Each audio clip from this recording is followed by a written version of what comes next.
Welcome everybody to episode 44. Delighted to be here to present this very special episode about STEM women. It was delayed once before because of the Queen passing in the UK, so we're very grateful to Bryan and Fiona for joining us. My name's Nicky Garcea. I'm the co-founder and president here at Capfinity, and I have been doing this wonderful role for the last 17 years, and this show, I think, for the last 18 months, maybe longer, Lindsey. Capfinity, for those of you who don't know us, we run skills-based hiring for Gen Z and other roles right up through to leadership. We have a selection of products and platform that help skills-based hiring, and we are very, very passionate about this particular topic. As a woman who studied science, is obsessed by science, still goes to listening when I'm jet lagged, things about cognitive neuroscience. It's out there now. Everyone knows just how passionate I am about it. I'm really looking forward to speaking to Bryan and Fiona, and I'll come back particularly why I've invited them onto this episode. But Lindsey, you're in a different location. How are you? Tell us what you've been up to. Great to have you with us. Hi, Nikki. It's great to see you. Hello, everyone. Please, as always, introduce yourselves in the chat. My name is Lindsey Pollak. I am a career and workplace author and speaker. I am a very proud ambassador for Capfinity, helping to spread the word about the importance of identifying skills in Gen Z. I'm excited we have, I think, our first ever Gen Z actually on the show. So Fiona, this is a massively important commitment to Gen Z or Gen Z, as my good friend Nicky says across the pond. I want to welcome some of our viewers already, a lot of our good friends and regular attendees. We have Mike Summers from a chilly Easton, Pennsylvania at Lafayette College. We have Mary Scott from Hartford, Connecticut. Mary, I'm sure we'll reference some of your research today, as we often do. We have Michelle. We have Fred from New York City today. Lynn Harris on her very first episode of Future Strong. Welcome. We're glad to have you here. And Nikki, I will pass it over to you. Oh, I should say I'm in San Jose, California today, where it's bright and early, and I almost overslept. So Nikki, back to you. And we're very grateful that you didn't. You've done a brilliant job to quite literally. Should I show everybody that I'm still wearing pajama pants because I didn't quite have enough time that is going to ready today? That will get more viewers than even the summary at the end, Lindsey. So we'll make sure that we crop that just for anyone who's particularly interested in pink gingham. Very British, I have to say. I do want to do a quick shout out to Lynn Harris. She is a long-term client and fan of Capfinity, has taken on the role of heading up emerging talent for Hayes. So she's got a great new job and has come to listen in today. So she's going to learn some great stuff. Hello, Lynn. I'm Fred Burke. I hope you have your dog with you. So we wanted to put this episode together because Lindsey and I saw Bryan present at NACE back in June in Portland.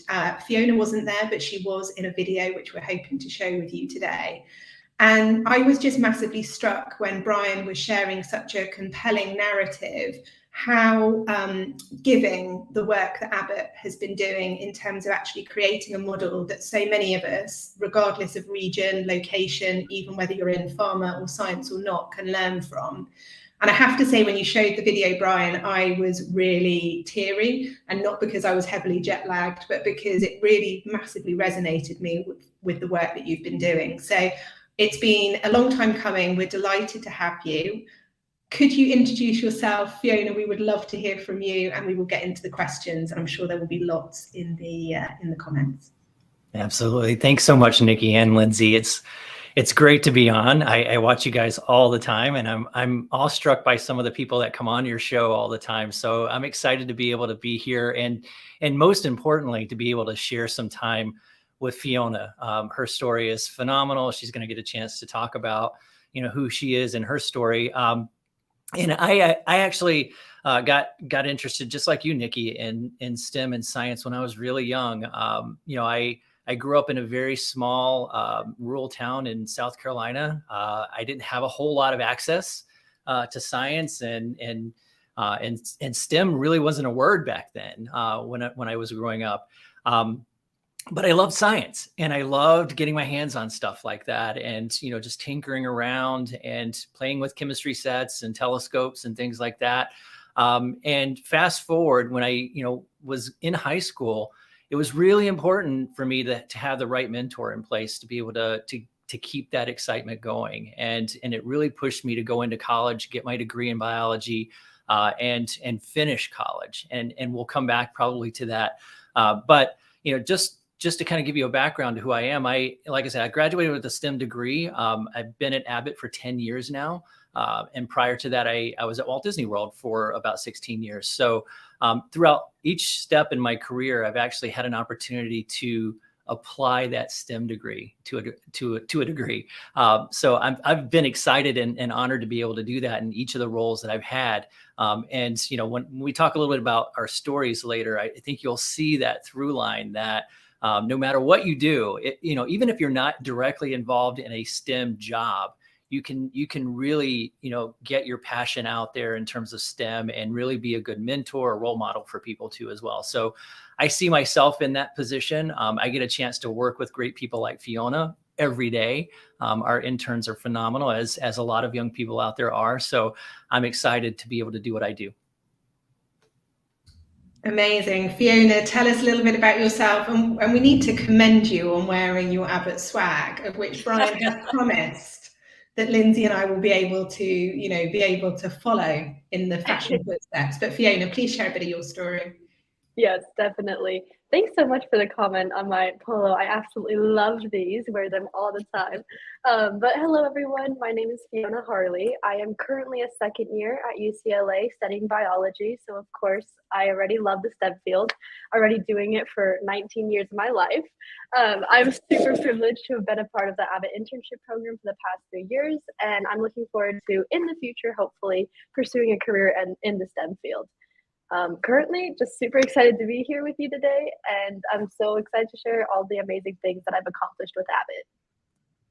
Thank you so much, Fiona. As many people know, I'm a fierce advocate of Gen Z, and you are just one of the shining stars and proof that they're not all entitled, tech-addicted TikTokers. So thank you for being with us and wearing your swag. I want to welcome some more people. We've got Sherry Smith, based in Texas. She supports Helen of Troy as the Diversity and Campus Recruiting Manager. And we have Trudy Steinfeld and Manny Contaminolis here from Cambridge. Welcome to our good friends, Trudy and Manny. I know that they know Bryan well. Everyone, continue to introduce yourselves, share your STEM story, and let us know if you have any questions. Bryan, we often start by asking recruiters, what's keeping you up at night? What's on your mind? There's a lot going on in the world. You've been doing this a long time. What's troubling you, or what are you working on these days? Oh my gosh, that's such a great question. Lindsey, you know me, I sleep at night with a notebook next to my bed, and I always that's the only way I can ever get some sleep, right? Is to write down some of the thoughts that do keep me up. I think one thing that really keeps me up a lot right now is that there are statistics that, Nicky, I don't know if you're going to share those later, but I can talk a little bit about them that are really compelling statistics about where we are in STEM. The U.S. Bureau of Labor Statistics right now says that we're going to need about 1 million more STEM workers by the year 2030. I mean, that's crazy. That's such a big number. So that certainly keeps me up. The second part that keeps me up is that when we think about females like Fiona, females make up more than half the workforce here in the U.S., but they only make up about 27% of the STEM workforce. So there's a huge gap there too. So what can we do to help correct that and get us in a better position so that we not only have a chance to get 1 million more workers by 2030, but have a good chunk of those workers be female. So that's what we're here to do. That's what I'm passionate about. Abbott is very passionate about, but it's not just an Abbott problem. It's an industry-wide problem, right? It's a global problem. The technology in all of our industries is growing so fast and changing so fast that we have to keep up by bringing in fresh new talent, especially in the STEM space. So those two things are really kind of what keep me going. I get up in the morning and think about that every day, and how we can create new opportunities for young people, even earlier than in their college careers. As I mentioned before, that was really critical for me. So we got to think about how do we engage people even earlier than college. Thanks so much, Bryan. I'm going to flip the question slightly because I want to bring Fiona in before we come back to you. But it feels right, Fiona, for you to share with us a little bit about kind of what interested you in STEM, a bit about your story, and how you found out about Abbott. So one thing about me is I've always been such a curious kid, and I was always constantly asking questions to everyone around me, no matter how annoying it might have been. I just wanted to know everything about this world. And I've grown to realize that like having the super inquisitive mind and attitude really just like brings the world to you, and you can really do like whatever you really want to do. I specifically became interested in STEM at a super young age, actually. When I was 4, my dad was actually hospitalized, and he underwent massive brain surgery for removing a cyst. And I was sitting in the waiting room for quite a long time. And for a 4-year-old, that's not a very easy task to do. And so the doctors and the nurses on staff and everything, they had me put on all these scrubs. They gave me a stethoscope. I was going around to everyone, just like listening to everyone's hearts. And honestly, I think it was at that point that I became very interested in STEM and what STEM can do to help other people. And so with that, like when I was listening to the hearts and everything, I'll just like the booming of everything just like surrounded me. I'm very sound oriented. So I think that kind of just played into my interest, and I was just so intrigued. And I just knew from then kind of that I was like, I want to do something where I can really make a difference and help other people. And so later on, fast forward about 10 years, my counselor encouraged me to apply to the Abbott internship program because it was an amazing way to partake in the STEM world firsthand and like see how it is on the like firsthand experiences. And I was able to pursue my passion for science throughout the high school internship program and well into the college program as well. And it's because of a lot of my experiences with Abbott and the people I've been able to interact with that I'm currently pursuing STEM.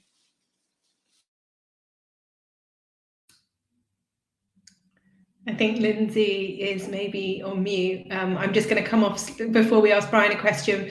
I think it's amazing, Fiona, that those experiences you had when you were young created that level of interest, and it creates a connection between making, I guess, science really real at a young age, despite you probably wouldn't want to replicate those experiences, but you saw how science can have such a big impact in lives. Lindsey, I'll let you come in. I know you wanted to say something, but I can see your mouth moving, but I couldn't hear you. Thank you. I was actually going to say the same thing, just how important it is to introduce everyone to STEM at a young age and how important that can be to making your own decisions. I think all three of you had the same experience. I'm not quite in the STEM track, but maybe for me it was books being introduced to me at a young age. So I really relate to that. Bryan, next question to you. Fiona is so inspiring, and I feel like my first question was a little bit negative, asking you what's keeping you up at night, although Mary Scott is very happy because she sleeps with a notebook next to her bed as well, so I was happy to relate on that. What are you excited about, Bryan? I know there's so much going on, but with your recruiting, particularly at Abbott and particularly related to STEM, talk to us about some of the things that you're working on now that get you up in the morning. No, I'm glad you pivoted to that because, even though those are challenges that I think we all face, it's really exciting that there's an opportunity for us all to really make a difference, right? And when Fiona talks about her experience on our programs, she always talks about two things that always resonate with me. One is that she loves what she does. And two is it makes a difference, right? And she knows that she's making a difference. And when we think about engaging young people, we want to make sure that we show them what the cool opportunities that exist in STEM, because there's so many people around the world that may have access or may know about STEM, but they just don't see themselves doing it. They don't see themselves being successful in their role, or they don't see other people that look like them doing something like that too and being successful in it. So when people see, when other young students, female students in college or in high school see people like Fiona doing her job and being successful at it, it's such an exciting thing because it gets them an opportunity to say, hey, I can do that. I can pursue a career in that. And like I said before, you don't even have, Lindsey, this will help you because you don't even have to be in a STEM field to make an impact with somebody that's young. You can be a role model and not have a STEM degree, a biology degree or a chemistry degree or anything like that.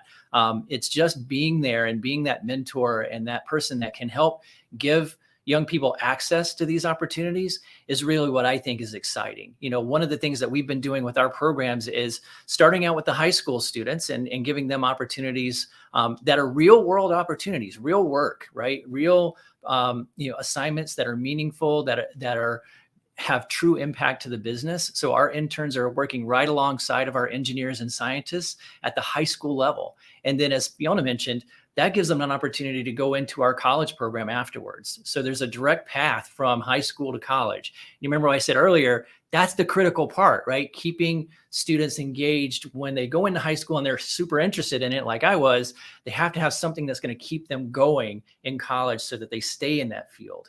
That's one of the things that we also see, especially in females, is that they may get into the STEM field, but they don't stay in it because, like I mentioned, they just don't see anybody in the class or in their internships or jobs that look like them, that are doing those roles too. So those are the things that I think are really exciting about our roles, our opportunities that we have at Abbott. And we are continuing to, expand those programs globally. So we started out here in the US with our high school internship, and it is now, it's now expanded to global countries around the world, including Nicky and your neck of the woods and in Europe, as well as in Asia and Latin America too. So we're excited about that. Bryan, I'd love you just to share a little bit, because this concept of high school internship for lots of people will be relatively new. Would you just give some sort of very practical examples of how does someone like Fiona hear about it, duration, what happens, and then Fiona, you can tell us if it's enjoyable or not. Yeah, no. So just from a purely tactical standpoint, we have a similar approach to our engagement that we do with students at the high school level as we do at the college level. So we go out, we really believe that we have to be in person with students, go out to the high schools, engage, have experiences with students so that they get a chance to get excited about STEM. And then we provide them with these opportunities to continue that engagement. So it may mean going to a school like Fiona's, talking about all the opportunities and even doing activities with students and then having them participate in our internship program. We believe in a lot of structure around these programs too. So applying a really good solid structure to an internship is really critical. Our program has 4 main core pillars to it. The first pillar is, as I mentioned, meaningful work. So you have to have assignments that are really very structured, they're not just some throwaway assignment we give an intern to do during the summer, right? It's a real assignment that has meaning to it. The second part is really important too, and that is network, what we call networking. I think a lot of times at the college level, it's that opportunity for them to have access to senior leaders in the organization, whether it might be a technical leader or a leader like our CEO who at Abbott. So it could range depending on who the people that you want to put them in touch with when they're on the program. But that's important. That's an important part of them growing as a professional. Third is the career development piece. So career development is super important, even beyond just what they're doing on the job. So you've got to give them opportunities to grow in terms of building their leadership skills and their communication skills. Those things we call soft skills in the past, I typically call them essential now, or essential skills. So we're giving them access to be able to learn and develop in those areas too as well. And then the last part is about building relationships. We're definitely a collaborative, organization here at Abbott. So, building relationships that last, that are deep, are an important part of the program too as well. And Fiona can tell you all the different types of relationships she's made over 3 years with other interns, as well as her managers that she's worked with over the course of the years. So that structure, I think, is really important when you're looking at developing a program. You've got to have something that's really going to be your core strategic pillars of success that will help drive you, for each of the people that participate in the program. It's so incredible to think about high school students getting access to things that some mid-career professionals probably don't think of in that really strategic, structured way. So fantastic. Fiona, We want to hear the story behind what Bryan just shared. What are some aspects of this internship that was really structured and really designed for somebody exactly like you? What was it like to be part of it? What stood out to you? Really tell us about your experience going through this. Bryan definitely harped on this one earlier, but I think the main takeaway from like every Abbott internship that I've done is that the work I did really mattered. I knew I was helping the company. I was really like making a difference like amongst my team members and everything too. So I'll tell you about my first year with Abbott because that was definitely an interesting experience. So in my first year, I worked on Abbott's percutaneous heart pump, which is a medical device designed for people with heart failure who need help moving their blood from the ventricle to the aorta. And Abbott was working to make sure that everyone who needed it can really get it. So I was on the team trying to see like which materials are going to be the most cost effective and, you know, working with different engineers to see what's our best route to go. And what I loved about it was every step of the way I was included in it, from basically being filled in on like where they have come so far to like all the way to the end of my internship. I had a mentor walking with me every step of the way, and I still have an amazing relationship with that mentor. So the connections you make at Abbott really do matter. Specifically with this heart valve, I was working on just the tip of it basically, and it's probably the size of like a pen tip if you can think that small, but it has to be small because in order to put it into the patient in a minimally invasive way, which is what the physicians love to do. But this project overall was a very big success. And as I said, I got to work alongside an amazing team of engineers and researchers who really took the time to like show me all the ropes and everything. But overall, the Abbott internship allowed me to do things that I honestly never thought possible. Like I would never think that I would have the opportunity to be working firsthand on a medical device at my age. And that was just so intriguing to me. And also the network of people. I got to network with people at the very top of Abbott's research and development program while also being like super engaged in the tasks that I was given. So it was a win everywhere. Your enthusiasm for the program just comes through so beautifully and strongly. Nicky, did you have a question? I saw some audience questions as well. Yeah, and let's dive into them. I just wanted to say that we often have people on the show who talk about making internships purposeful and purposeful work and that being an attractive thing. And I think the story you just shared is a great illustration. I mean, you probably can't get more purposeful work. I fear for some people who want to replicate who don't have these opportunities, but what amazing important work that you've had the opportunity to do at Abbott. And from a strengths perspective, you're coming alive talking about it. So it is clearly something that is going to be good for you career-wise. We do have a couple of questions before we come back to you, Bryan, because we want to talk about the video that got put together and the open letter to CEOs. But Sherry was saying, and I think you spoke to this briefly with some programs being in Europe, but is the high school program open for all Abbott locations or in specific certain locations or business units? Could you share that? No, that's a great question. So we started the high school program for a specific purpose, right? We wanted to make sure that, as I mentioned before, we provide opportunities to those students that may not have access to opportunities for engagement like that. So we're very targeted in our approach to what schools we partnered with. We started out small here in our headquarters location in Chicago, and we expanded that out to several locations throughout the U.S., primarily in California, Minnesota, Texas, and Ohio. So there are very specific schools that we work with our high school program, specifically because we want to make sure that we're reaching out to those students that we feel like we can have a true impact with. We can give them opportunities that if they were just in their own current environment, they may not have that same access. So we wanted to be able to do that outreach, knowing that we would have a true impact on those students. And that's the approach that we're taking globally too as well. With each of the countries that we bring on to our high school program, we're looking at how can we maximize the opportunity for the students in that area or that region to be able to give them access that they wouldn't have, to embrace STEM. Incredible. And we can see here on the screen loaded up is this blueprint. Would you share a little bit, Bryan, about the blueprint, how people can use the QR code? No, this is exciting. So, I mentioned at the very beginning of the talk that this isn't an Abbott problem, right? This is, the 1 million people that we need to bring into STEM. Abbott, we've done some great things, and we've changed the lives of hundreds of students through our high school program and our college program. But imagine what we could do if every company, or hundreds of companies did this, or thousands of companies did this. Think of the numbers that we could impact, as a community if everybody embraced this idea and really did something about it. So for our part, we put together a blueprint, a Shaping the Future of STEM blueprint. It's based on our high school internship program, but there are some other ideas in there too as well that we share.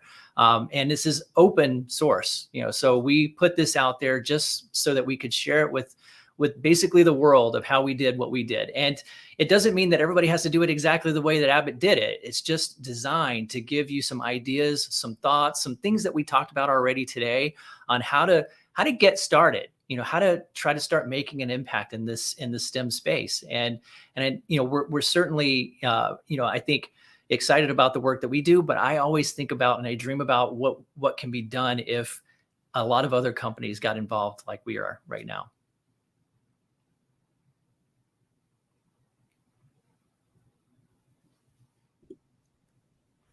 Thank you so much, Bryan. I downloaded, or I clicked on the link, and seeing women in lab coats in high school and college. Fiona, do you have a lab coat, a white lab coat? This is so incredibly inspiring. Tell us about your lab coat. I have 2 lab coats. Both of them have my name on it too, so it's really cool. That was one of the fun things about my second year. First day I walked in and they said, "Here, have a lab coat." I said, "Thank you." Well, you just raised the grain there, Fiona, because suddenly the blue polo that is beautiful, the lab coat, Bryan, on the other hand, that would be a whole new love for Lindsey and I. Fiona, would you just share with us, for women who might listen back to this, or who were in high school and wondering about why get involved in this type of thing, what would be some of the things that you would kind of say to them? Why should people get involved in these types of internships so early on? I've always in the past had a curiosity about the STEM world, as I've said, and I think the number one reason to become involved in the STEM world is because that the work you're doing is really important and it's really going to make a difference. As I was saying, for my second internship, I was working in the microbiology lab, more focused on analyzing different bacteria that are found on this, on the heart valve that I was working on previously. And so it's everything that you're doing is building on top of each other, and the new skills that you're learning and the people you're interacting with really just makes the whole experience priceless.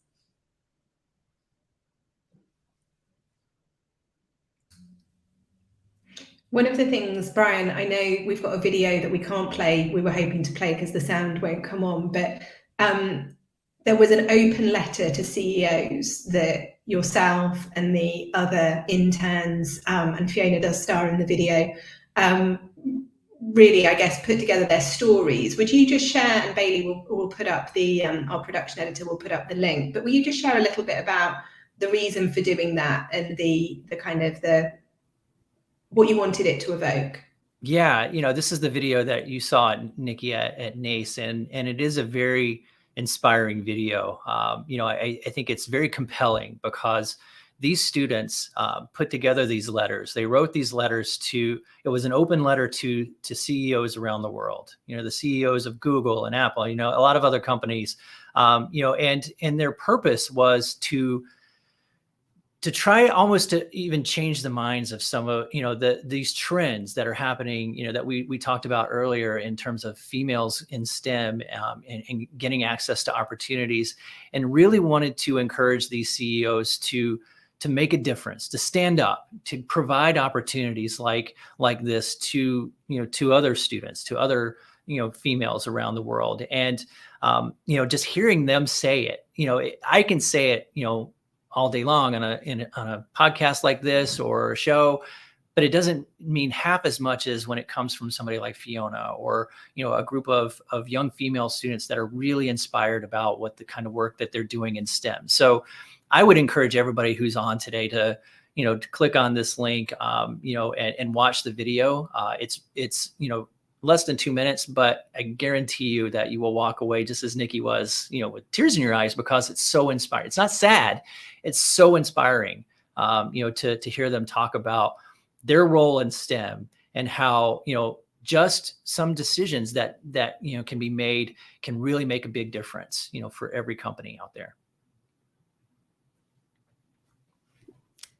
Thank you, Bryan. I think we will go into our usual wrap up now. Nicky, sound good?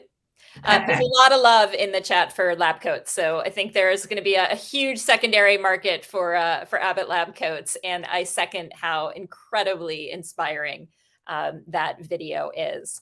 So thank you to Bryan Quick and Fiona Harley of Abbott. Fiona representing our first ever Gen Z guest. We today talked about all things STEM.